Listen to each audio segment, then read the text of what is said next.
Grinnell College Museum of Art staff were invited to create a small virtual exhibition from our collection of over 5,000 works of art. Everyone who works at the museum has their favorites. In this video, we'll hear from Museum Guard Peggy Brown. Peggy is originally from southern Louisiana and is influenced by art and music that resonates with New Orleans culture.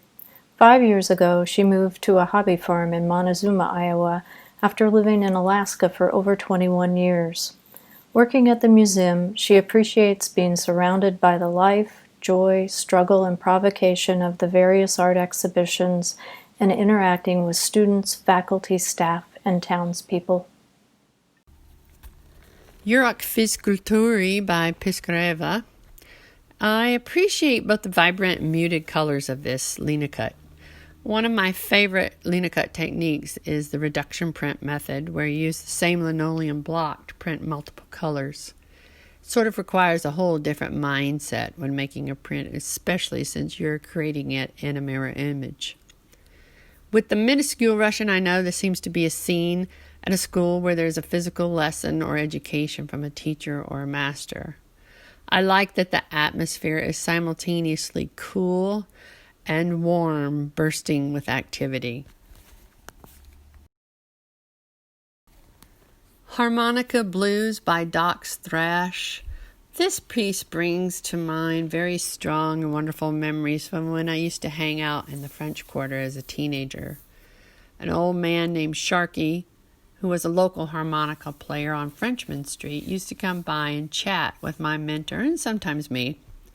He taught me how to play the harmonica, and because he kept it in a glass of bourbon to keep the reeds wet, the few times I practiced on it, I got very lightheaded, maybe even drunk.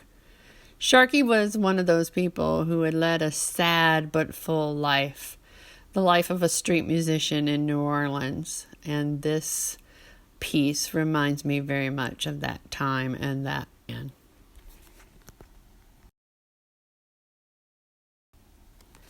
To Be or Not to Be Free by Faith Ringgold. This lithograph is an amazing piece. I have followed Faith Ringgold since the late 80s, and I enjoy her use of cool colors, and in particular, how she creates a certain mood or energy level with her use of blues. Sometimes they are electric and soothing, and sometimes they are very sad and representative of struggle. I also appreciate how she uses words to add to the context of her work. They are literally an additional quilted layer that adds to her immense imagery. Palabras de Arena by Claudia Bernardi. I find this piece to be simultaneously tragic and whimsical. It is almost as if one is looking behind the veil at a circus or a carnival where things are not what they seem, and yet they are organized and in place, implied, and yet real. Two Little Girls Playing in a Sandbox by Mary Cassatt. This piece I appreciate because it reminds me of the first friend I ever had. I could not stand to have sand in between my toes, but my best friend loved playing in the park sandbox. She also was an African-American child, and a few years later I recall us sitting on a riverbank in Louisiana with our feet in the sand and listening to her cry because some boys had called her the N-word. And I distinctly remember I wanted to go beat them up.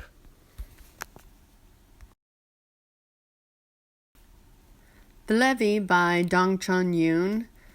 This piece resonates with me on so many levels. The various representations of a heart, from the stylized overlaid one to the vectored image showing actual structure and what appear to be cells. The notion that there is a levee that stems the flow and tide between what is realized and what is imagined is just marvelous.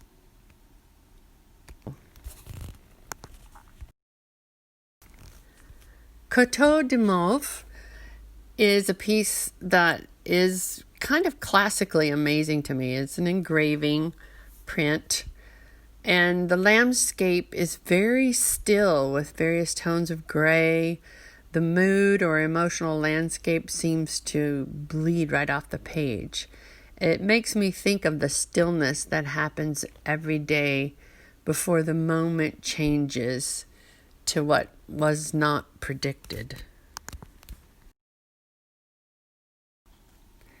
Mandarin Ducks in Snow by Kusanohara is an amazing woodcut, and it appeals to my more detailed nature.